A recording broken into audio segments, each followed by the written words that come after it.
Tuesday at 10 a.m. during hurricane season. That means it's time to track the tropics. From sunny Central Florida, I'm WESH 2 meteorologist Eric Burris. And in Savannah, Georgia, I'm WJCL 22 Chief Meteorologist Jeremy Nelson. All right, so Jeremy, we've got ourselves a tropical system. Let's get right to it and see what's doing. This is Tropical Storm Fernand, or is it Fernand? I don't know how you want to say it.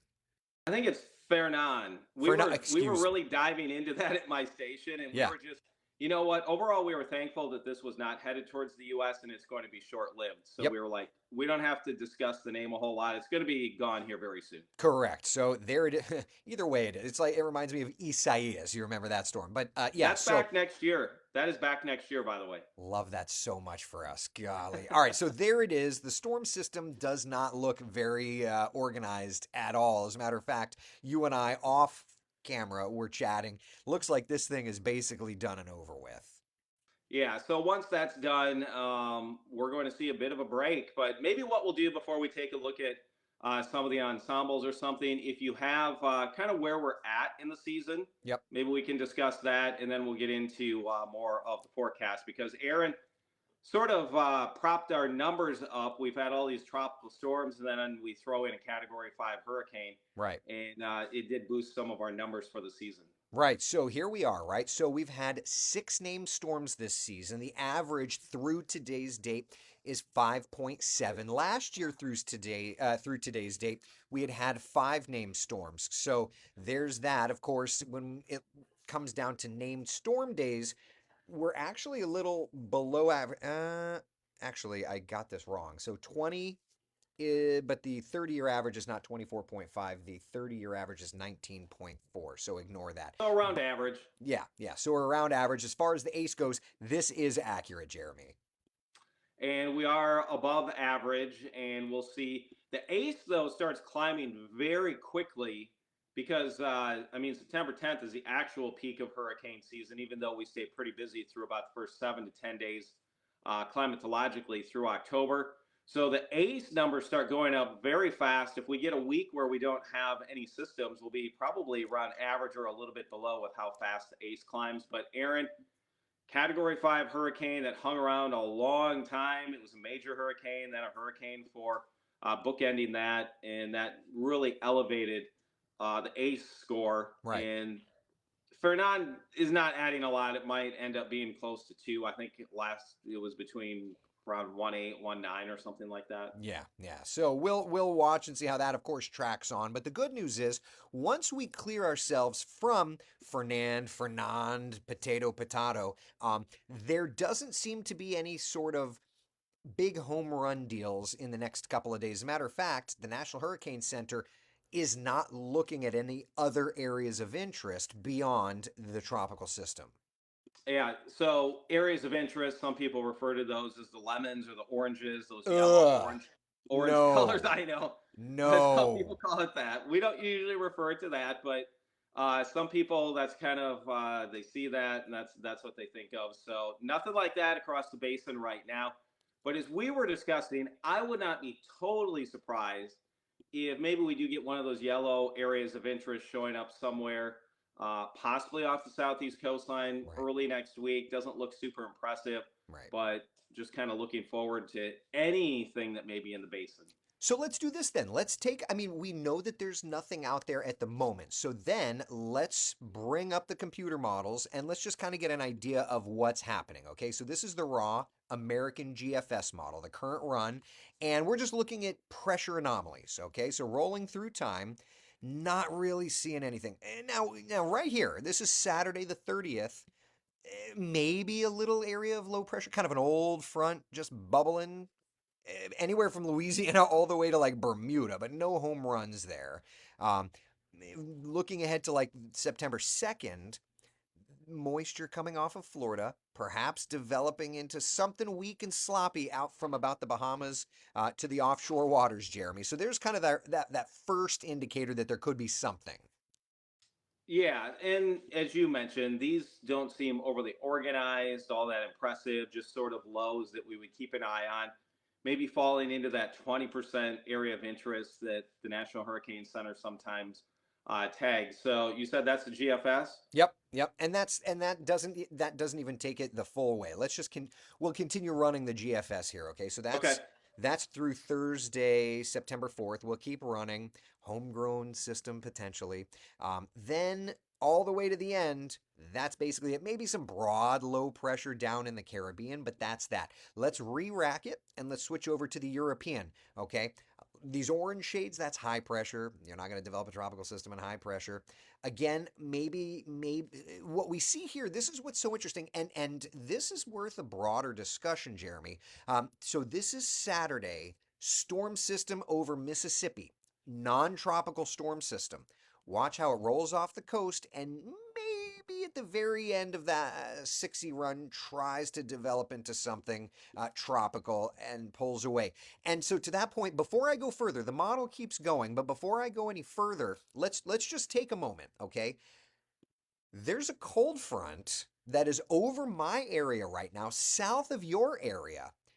We're watching on the models, it seems like it wants to do these fronts and bubble ups. That is a very late September into October type weather pattern. Are we starting fall early this year? I don't know. We were down in the 60s this morning, which is the first time in a while for the Savannah area. So it was cooler, less humid here. It does give you those maybe early indications that, Yeah, oh, is this fall? As I was telling people last night, this definitely is not fall. We'll have more 90s, more right. hot weather ahead. But at least it's a nice break. And yeah, it does start to make you think, okay, is this a little earlier onset this year? But I won't judge it based off one cold front. Right, right. Yeah, no, but the idea that the atmosphere is already doing that look, like you said, it's not we're not in forever fall here, but it's an interesting little adjustment, and I think that that's worth at least noting. So, okay, back to the model. This is the European. To go out further, you have to go to the 00Z. But I want to note, look on the right side out near the Antilles. Okay, that is something the GFS did not have, but the European, by about September 8th, 9th, 10th, does have a little something out there, way out there. Yeah, and I mean that is pretty far out. That's almost on the same track as like an Aaron or a Fernan. So we'll see where it goes if it develops. That's a long ways out.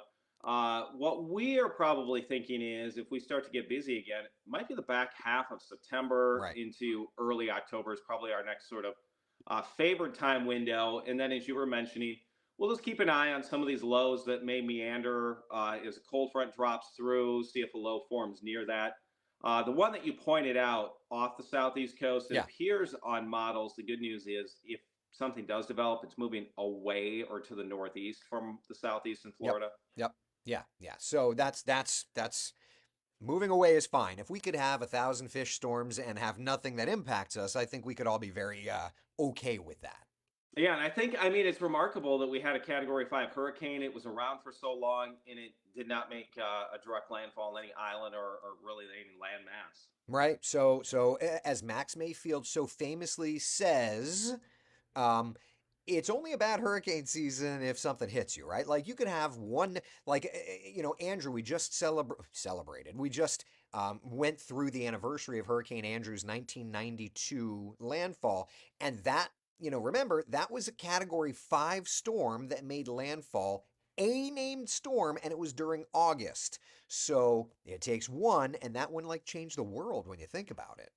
Yep, and then obviously we're at the 20-year anniversary of Katrina, so kind of thinking back at some of these blockbuster type hurricanes, and then of course coming up in September 26th, 27th, we'll have it'll be a year since Helene that was devastating from Florida all the way up into the Appalachians. My Right. area was saw a lot of impacts from that one in my neighborhood. I know we had some huge debris piles that hung around till Right. they finally got cleared the week of Thanksgiving. So it was a massive cleanup effort. We had power outages in some areas that lasted more than 2 weeks. Right. So we could go hopefully years to decades, and we don't need more impacts in my area. No, no. I mean, I think everybody would agree with that, right? Yeah. So, okay, all right. Let's get back over to the models now. This is now the ensembles, and if you're unfamiliar, think of the ensemble like this. You run the GFS, you run the Euro. That's the big processing power.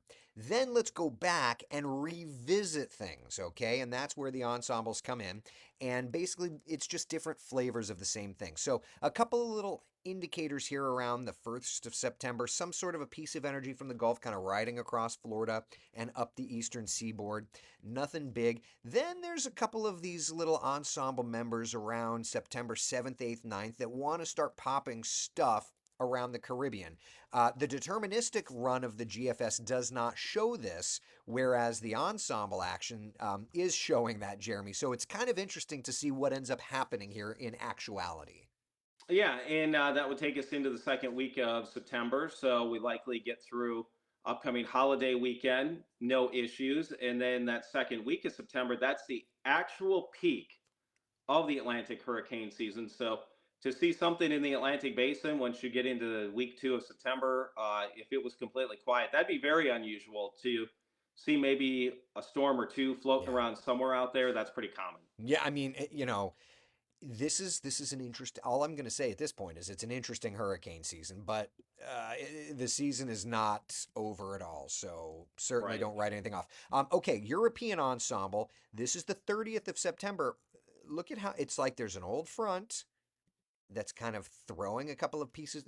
There's an opportunity for a little piece of energy to develop out over the Gulf, cross Florida Big Bend, and end up off of the east coast of like your area there. So it could be interesting there. Yeah, and that would be like a little homegrown thing, Yep. a little low pressure we just monitor. That's what we were saying, maybe like a 20% area of interest or something.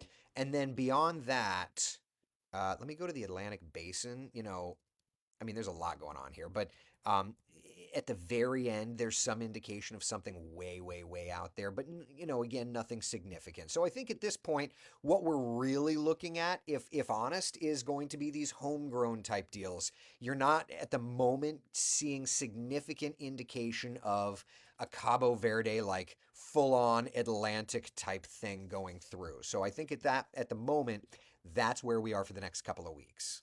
Yeah, we don't see anything also sneaking way south of that ridge over the Atlantic that would keep those storms farther south and then go into the Caribbean.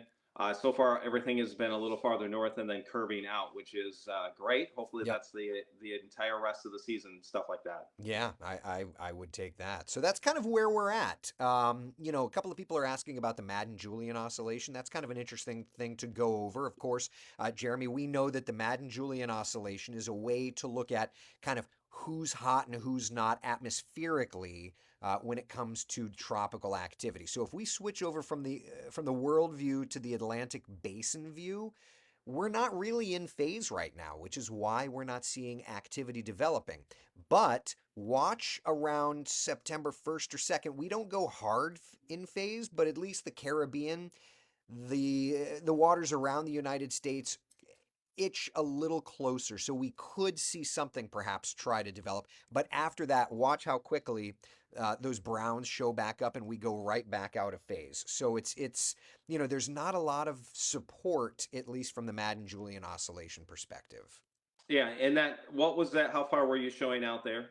That's through September 11th, actually. Okay, so that's why, again, as we were discussing a few minutes ago, probably back half of September into early October would be our next, maybe a little more active phase in the Atlantic Basin, and we'll see if that happens. By that point, though, you're late September, early October. You're in the final maybe 2 or 3 week stretch of what we term sort of the broader peak season. Right.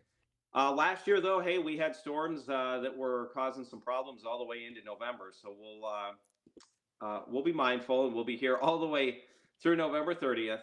Yeah, yeah, and of course any time after that if we need to as well. But I think for now that's kind of all I've got. It's just kind of watching for these little homegrown deals along these old fronts is essentially the idea.